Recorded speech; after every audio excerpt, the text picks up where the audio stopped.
You describe a little bit what your game plan was going into this heads-up match against Phil, because clearly out of the gate, you guys started to get into it. There was some jousting back and forth. So you're getting way over your skis. Won't be long now. You're getting way over your skis right now. I'm gonna raise you with a full house, and you're gonna move in with a pair. It's gonna be embarrassing, except you're an amateur. That's what you got to do. I will say this though. For you. You're way over your skis right now, kid. I think the most notable moment before the Phil blow up was the double middle fingers that you had. You showed to Phil. You're such a bitch, Phil. You're such a bitch. Show your hand if you're gonna say stupid stuff. Yeah, that may be. Of course it did. What was sort of the reasoning that you went in with that strategy, and what were your thoughts on how it played out?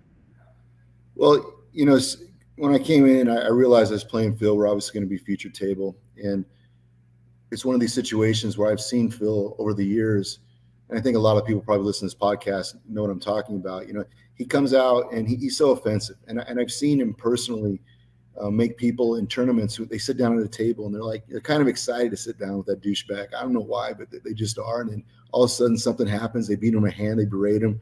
It takes him from being something to look up to someone I've seen people cry, you know, and we've all heard the comments like burn the building down and just all the other shit he said over time. You can say fuck on the podcast. It was burn the fucking building down, I believe. I think I'm gonna burn this fucking place down if I don't win this fucking tournament. Fucking burn this fucking place down. You know, and so at the end of the day, it's one of these things where I just, my personality is such that I'm certainly not going to be dominated by a little guy like him. So fuck Phil, you know. And so as soon as he came out of the gates, and if you watch it carefully, he starts it. You don't think I can beat the Bellagio game? Then put your money where your mouth is. Happily. Okay, I bet you $1 million I can win over. What? Just name the number of sessions. You're first. You want to talk money? Put the $1 million up. I put $1 million up. You want to play heads up for $1 million? 10,000. Is that what you want to do? Well, I play you all day long. Did you hear what I said? He thinks it's all a bunch of fun to talk some shit, and then I just sort of smash him. Persson has Phil tilting. This and is where not you even raised me playing last that time. well anymore. Like, I don't even know see what if you Phil's got the doing. Guts to do it again. I wouldn't raise you here, Phil. I have the best hand. I need you to bluff off the river. Okay. I mean, he's playing Phil like a fiddle right now. It's really strong. check. King high. Just down. Like I said, bitch. Why not?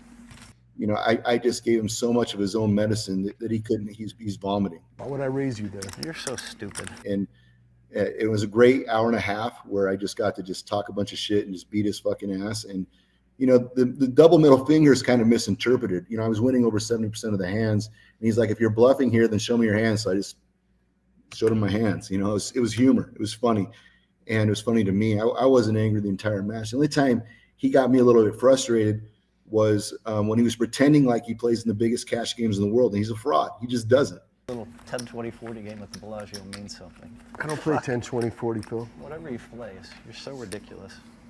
You're going broke, Phil. You got about a third of your chips right now. He doesn't play in the biggest games in the world. Put your money where your mouth is. I bet you $1 million I go beat your little Bellagio game. Over Well, what then period shut of time? up. I Over mean, what just- period of time? I'm happy to play with don't you know. for $1 We million. Look at me. I'm happy to play you for $1 million. I'll take your money. You and I will play. You and I will You're play. a fish. You and I will Phil, play. you're so far over your head right now, you have no idea. And that's because he's not a winning cash game player, not at the highest stakes, even if he stacked the deck. He literally wouldn't last a minute in the Bellagio in a 10-20 game. And not that that's the game I play in. You know, I'm playing like 1-2, 2-4, and 4-8. But the truth is, the 10-20 game's harder than the 1-2 game.